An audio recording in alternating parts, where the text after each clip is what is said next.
ക്രിസ്തുവിലുള്ള പ്രിയപ്പെട്ട സഹോദരി സഹോദരന്മാരെ, കത്തോലിക്ക സഭ ഓഗസ്റ്റ് 27 വിശുദ്ധ മോണിക്കയുടെ തിരുനാൾ ആഘോഷിക്കുന്നു.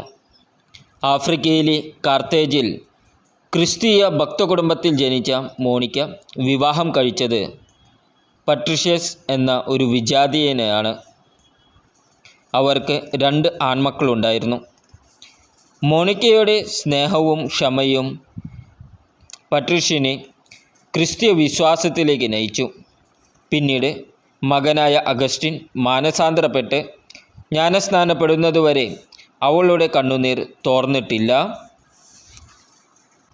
ലേഖനം വിശുദ്ധ പൗലോസ്ലീഹ തിമോത്തിയോസിന് എഴുതിയ 1-ാം ലേഖനം 6-ാം അധ്യായം 17 മുതൽ 21 വരെയുള്ള വാക്യങ്ങൾ.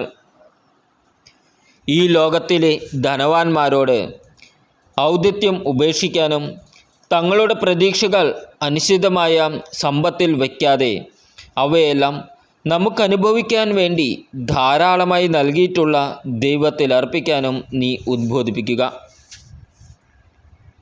അവർ നന്മ ചെയ്യണം, സൽപ്രവർത്തികളിൽ സമ്പന്നരും വിശാല മനസ്കരും ഉദാരമതികളും ആയിരിക്കുകയും വേണം.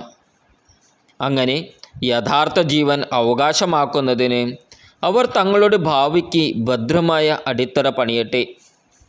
അല്ലയോ തിമോത്തിയോസേ, നിന്നെ ഭരമേൽപ്പിച്ചിട്ടുള്ളത് നീ കാത്തു സൂക്ഷിക്കുക. അധാർമികളായ വ്യർത്ഥ ഭാഷണത്തിൽ നിന്നും വിജ്ഞാനാഭാസത്തിൻ്റെ വൈരുദ്ധ്യങ്ങളിൽ നിന്നും ഒഴിഞ്ഞു മാറുക.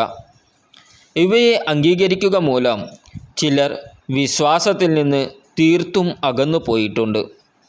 ദൈവത്തിൻ്റെ കൃപ നിന്നോടുകൂടി ഉണ്ടായിരിക്കട്ടെ. നമ്മുടെ കർത്താവായ ഈശോ മിശിഹായ്ക്ക് സ്തുതി. ഇന്നത്തെ ദൈവവചനം വിശുദ്ധ മത്തായി എഴുതിയ സുവിശേഷം 7-ാം അധ്യായം 15 മുതൽ 20 വരെയുള്ള വാക്യങ്ങൾ.